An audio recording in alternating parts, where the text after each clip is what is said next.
6 ముఖాలు. ఒకే దేవుడు. అసురులను ఓడించిన యోధుడు. శివుడి కుమారుడు. కాని ఎందుకు అంత ప్రత్యేకం? ఇదే సుబ్రహ్మణ్య స్వామి మహిమ. ఈరోజు మనం తెలుసుకోబోయేది ఆయన జననం, శక్తులు మరియు రహస్యాలు. Part 1 birth story. ఒకప్పుడు తారకాసురుడు అనే రాక్షసుడు దేవతలను వేధించాడు. అతన్ని ఓడించగలిగేది శివుడి కుమారుడే. శివుడి తపస్సు నుంచి వచ్చిన అగ్ని శక్తి గంగలో ప్రవహించి 6 పిల్లలుగా జన్మించింది. తర్వాత పార్వతీ దేవి వాటిని ఒకటిగా చేసి 6 ముఖాల సుబ్రహ్మణ్యుడిగా అవతరించాడు. పార్ట్ 2 తర్కసుర వధ.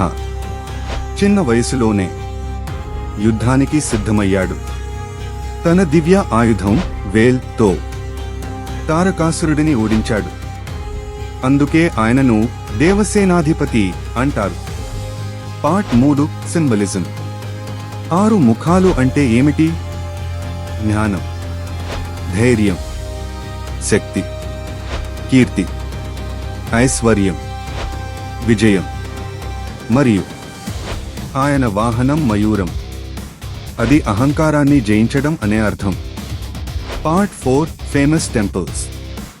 సుబ్రహ్మణ్య స్వామి ఆలయాలు భారత్లో చాలా ప్రసిద్ధి. తిరుచెందూర్ మురుగన్ ఆలయం, పళని మురుగన్ ఆలయం, స్కందగిరి ఆలయం. ఇక్కడ భక్తులు పెద్ద సంఖ్యలో దర్శనం చేసుకుంటారు.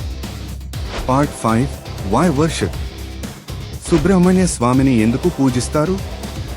ధైర్యం కోసం, విద్య కోసం, శత్రువులపై విజయం కోసం, ముఖ్యంగా కుజ దోష నివారణ కోసం కూడా పూజిస్తారు.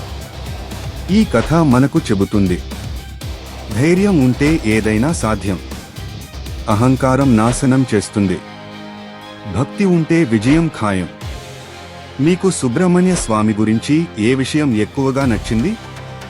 కామెంట్ చేయండి.